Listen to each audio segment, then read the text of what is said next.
17th remedy. O sick person who complains at not being able to perform good works due to illness, offer thanks. It is illness that opens to you the door of the most sincere of good works. In addition to continuously gaining reward for the sick person and for those who look after him for God's sake, illness is the most important means for supplications being accepted. Indeed, there is significant reward for believers for looking after the sick. Inquiring after their health and visiting the sick on condition it does not tax them is sunnah and also atonement for sins. There is an hadith which says, receive the prayers of the sick, for their prayers are acceptable, especially if the sick are relations, and parents in particular. To look after them is important worship, yielding significant reward. To please a sick person's heart and console him is like significant almsgiving. Fortunate is the person who pleases the easily touched hearts of father and mother at the time of illness and receives their prayer. Indeed, even the angels applaud, saying, Mashallah, Barakallah, before loyal scenes of those good offspring who respond at the time of their illness to the compassion of their parents, those most worthy of respect in the life of society, with perfect respect and filial kindness, showing the exaltedness of humanity.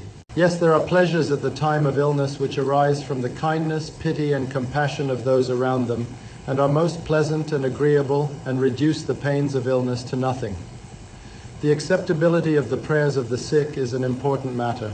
For the past 30 or 40 years, I myself have prayed to be cured from the illness of lumbago from which I suffer.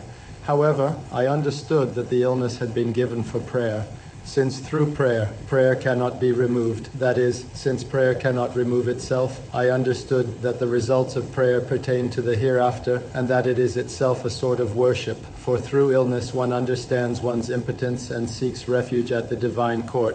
Therefore, although for 30 years I have offered supplications to be healed and apparently my prayer was not accepted, it did not occur to me to give up the supplication, because illness is the time of supplication. To be cured is not the result of the supplication. If the all-wise and compassionate one bestows healing, he bestows it out of his abundant grace. Furthermore, if supplications are not accepted in the form we wish, it may not be said that they have not been accepted. The all-wise Creator knows better than us. He gives whatever is in our interests. Sometimes for our interests, He directs our prayers for this world towards the hereafter and accepts them in that way.